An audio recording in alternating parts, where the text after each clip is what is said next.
Chelsea Football Club want 3 new players this summer. Yes, they want to add 3 more players. One of them is Mohamed Kudus. They're not even hiding it anymore. It's becoming public. All the journalists are talking about it religiously. We're going to break it down. Furthermore, Ekitike apparently on the books as long as Jackson leaves. Noni's for sale, Felix is for sale, and Nkunku's for sale. And finally, Levi Colwill has come out and started speaking like the Chelsea that we want. This quote is gonna get every single one of you saying, we might be back. We might be back, because the way these lot are talking, I'm feeling this smoke. The way these lot are talking, I think it clicked. The way these lot are talking, I need to tell myself the woosah. This from Levi Colwill has got me very excited, very happy, and I'm finally starting to say we might have our Chelsea back. Listen, before we get started, I need you lot to hit that like button. 1,000 likes tells everybody that you like this video, and YouTube show other people. Secondly, if you're new to the channel and you like the energy I'm coming with, straight away you know I'm adding value to your day. Subscribe. Football related content on this channel religiously on a daily basis. And finally, if you want TikTok where I talk about all clubs, in the pinned comment below, go check it out. We're growing there really fast. Apparently, I have a TikTok personality, whatever that means. I don't think that's a compliment. When it comes to Chelsea Football Club, I've started realizing a trend. There are 5 journalists I listen to. The 5 journalists are 2 of them big boys. Mr. David Ornstein, Fabrizio Romano. The other 3, Rob Prattley, Jacob Steinberg, and Ben J. And one other bonus person I listen to that's not a journalist, Alex Goldberg. Alex Goldberg knows his stuff. So, when they start saying stuff, I start listening. Well, this time, Rob is talking about it, and he's making it very public. He said, look, Chelsea are considering 3 more signings this year. Chelsea want 3 more signings. It will depend on outgoings. However, they are considering a forward. They're considering a centre-back. And they're also considering one other position. Not told. Fabrizio, later that day. Fabrizio comes out. Chelsea are looking at a winger. Chelsea are looking at a centre-back. Chelsea are looking at somebody else. One more player in that position. Hey, I wonder what it is. I know he can't say who it is, because the reality is they've been telling us they like our goalkeeper. It's a goalkeeper, guys. It's very simple. A lot of rival fans have been very touchy. And you know what? It's another good sign. It means they're getting jealous. They're getting a little bit jealous. Oh, you signed Gittins and now you signed Joao Pedro. Why could Chelsea keep spending money like this? And it's always those loser clubs, you know? Aston Villa's, the Newcastle. You're not in our league, that's why. You're not in our league. You're small boy clubs to us. Don't talk to us. You're not allowed to talk to us. It's as simple as that. You're small boy clubs. Know your place. This is the top of the food chain. We're meant to be chilling with Barcelona, Real Madrid, and Bayern Munich. We're not meant to be talking with you lot. Okay? So the fact that you lot have had 2 years of where you could even dare to talk smoke is a dampener on Clear Lake as it is. So now I'm not going to listen. But I'm going to give you a reason why we can spend. Last 5 years, we've made 827 million, if I'm not mistaken, of sales. Do you understand how mad that is? Do you understand that we understand how the game operates? We'll sell a hotel. We'll sell our car if we need to balance the books. We'll sell every player under the sun if we need to, if it means we can go out there and improve the squad. And for me, I respect that about our owners. A lot of people say, you know what, Alex, you're a brown envelope. No, I'm just objective. I'll call him out when I need to. Go and watch the video on Mike Maignan, how furious I was. Go and watch the video on Michael Elise when we didn't sign him. But when they do well, when they do something right, I'm the first one to say, you know what? Well done, boys. Well done, Toddy boy. Well done, Mr. Egbali. Well done, Baldies. Good job. Now moving on to the next. Speaking about spending money, and since we're talking money, it looks like Chelsea are looking for a winger that can play in the 10. Everybody is talking about Mohamed Kudus. So at this moment in time, it looks like Spurs want Mohamed Kudus. Newcastle tried to play this game. They tried to go get Joao Pedro. What happened to you? You got dunked on. Don't do it. Bayern wanted Gittins, tried to hijack it like with some small boys. Hey, listen, we're getting Gittins. He rejected them even though they offered more money. What do you think is going to happen to Spurs? What do you think is going to happen to Spurs if our boys want him?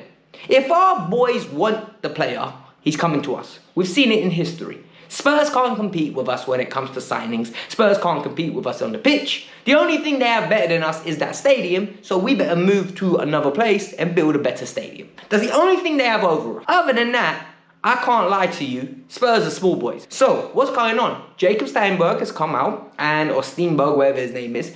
No offense, brother. But he's come out and said, look, Chelsea want Kudus. Chelsea are inquiring about Kudus. Chelsea want to know the conditions for Kudus. Chelsea will try to get Kudus. He's also said West Ham are interested in Carney Chukwuemeka and Keenan Drewsbury Hall. One of the two would do to replace Kudus. Furthermore, we know they want Robert Sanchez. So I've got an idea for every single one of you. Every single one of you, right? Cheap seats in the back can hear us. Let's give him Sanchez. Let's give him KDH and get a lovely little discount on Kudus. I'll give you 20 million in those two. Let's make it work on the books the way you guys want to do it, but take them.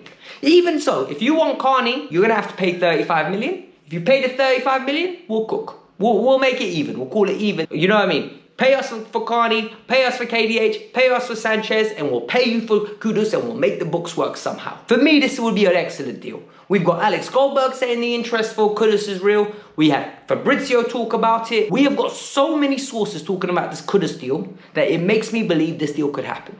I don't think it'll be 85 million. I don't think it'll be the release clause. I don't think it'll be the 65 million. I think it'll be in and around that Joao Pedro Gittins. You know, with add-ons, it'll get up to 55. Maybe at most. We are absolutely adding somebody else. The only key is we need to sell. And this is where it gets very tasty. The squad's bloated. 4 people look like they're going to be leaving, right? Number 1, Joao Felix. Doesn't surprise anyone. The only person that it hurts at the moment is Joao, his mum, and me. Genuinely, the 3 of us are the only ones that are upset. Because I can't believe they're not even giving my boy another chance. It is what it is. People have made up their mind, no matter what Joao does, there is no coming back, right? So at the end of the day, it is done. Alright? It's done. Joao Felix, Benfica want him. They're most probably going to sell him. We're going to see what happens. There's some money to be made. It is what it is. Nkunku. According to sources, Jacob again, he's come out with the fact that Chelsea want to get rid of Nkunku.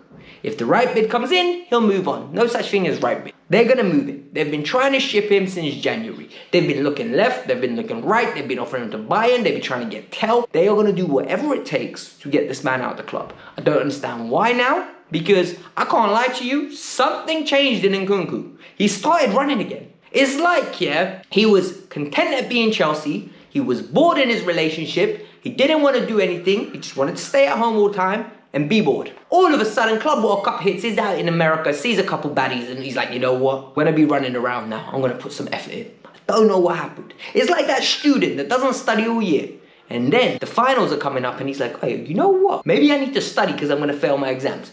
And Nkunku's that guy. Genuinely, I don't know what's happened. He's been amazing at the Club World Cup. In that 10 role, he's picking up the ball, he's carrying the ball. I haven't seen him carry the ball. He took a touch for that 4th goal. Oh my God, what a beautiful touch. I haven't seen him take a touch like that in months and hold the ball up. Wonderful.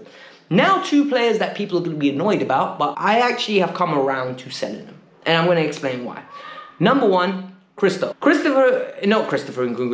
Jackson. Look, Nicholas Jackson now, with Joao Pedro coming in, for me is surplus to requirement. People are going to say, why Joao Pedro can't play in the 9? Listen, I think you sell Jackson now before Jackson's value depreciates. You sell Jackson now, you can get 45 million, 50 million easily, right? Someone will pay that kind of money. A player that scored double figures in non-penalty goals in the Premier League, you put him in Italy, España, he is slapping goals for fun. He's running carnage. You put him in Germany, hey, ooh, that number's 20. 20 easily, right? Then, all of a sudden, the interest is there.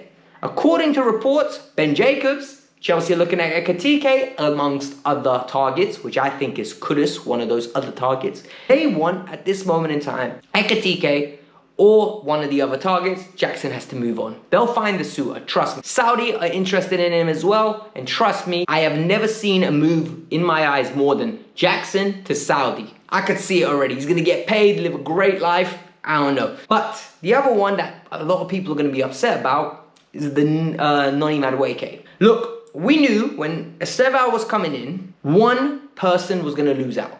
Neto or none. Everybody said it was going to be Neto, he ain't good enough, right? What I've always said is, Neto, whilst not having a good season, cost more than Noni. It's easier to shift Noni than it is Neto. And now, Neto's performing on the pitch. 3 games in a row, he scored a goal. What does this tell you? It means he's going to be our starter next year. We're going to have Estevao being his backup. And then, and this is the key, and then there's no time for space for Noni. Noni's going to move on. Sam Wallace has come out and spoken about it. Arsenal are interested. I don't think they're going to pay the money that's needed. We're looking for 50 to 55. I told you, man, a tax on Arsenal needs to happen. If he wants to stay within the M25 broski, I'm taxing clubs. Unless the club's not in the Champions League, then we can work, but I don't think you should go there. What I think Noni Madueke should do, Noni should be at Newcastle. Noni needs to head to Newcastle. The nightlife is great down there. It is a very beautiful part of the country. You're going to get paid beautifully. And most importantly, you've got a manager, a squad that suits the way you play. Go, enjoy your life, get paid, play in the Champions League, be at a club that is fighting for top 4. That's your level. Genuinely, that is your level. And for me, it would be stupid to stay at Chelsea in a World Cup year. Go. The final story that we need to talk about is the boys are becoming men. Genuinely, and I'm not even talking about the R&B band. I'm literally talking about these boys are becoming men. Chelsea boys are becoming men. Levi Colwell, I was not familiar with your game. Listen, I know Levi is a hothead. You know that one? Levi Colwell, every now and then, you see him shouting at a ref. You see him putting in challenges. You see him sticking up for players. You know, he loves a little bit of scrap. Well, he came out in an interview and all of a sudden, I can't believe what I'm reading. He said, we were never going to lose that game. We are winners. And I'm not even quoting him there. You know, he basically sent a message. We were not going to lose that game. We are winners. We knew what we had to do to win. We were going to win that game. Mentality. Absolutely mentality. He's talking the crud that Chelsea players should talk. I absolutely adore this. This is phenomenal news. This is marvelous, splendid, stupendously amazing. This is the pompous, arrogant players I want. This is the arrogance I want in my club. This is, we are Chelsea. We are winners. Champions League winners, Europa League winners, Conference League winners. We've won everything. It don't matter where it is. Heritage. And for me, this is the pride of Chelsea. The way he was talking in that interview, I had to go listen to it. When I heard it, I was like, this is mad. We have got our Chelsea back. If this is the energy Enzo Maresca has put into these men after 1 year, I can't wait for season 2. Season 2, Prison Break season 2 was amazing. I can only imagine what Enzo Maresca's got planned cooking at Chelsea Football Club for season 2. Listen, this was the Kavkas View. I hope you lot enjoyed the video. I am shattered. I had a very long day at work. That's why the videos come out a little bit late. Had to still go do my food shop. Did that, but don't worry, I delivered you lot the content. So what I ask is hit that like button, subscribe to the channel, and in the pinned comment below is the Twitter, the TikTok, and the Twitter if you're interested. Go check it out. Now I'm gonna go deliver you guys the TikTok content that I've been promising. Bye.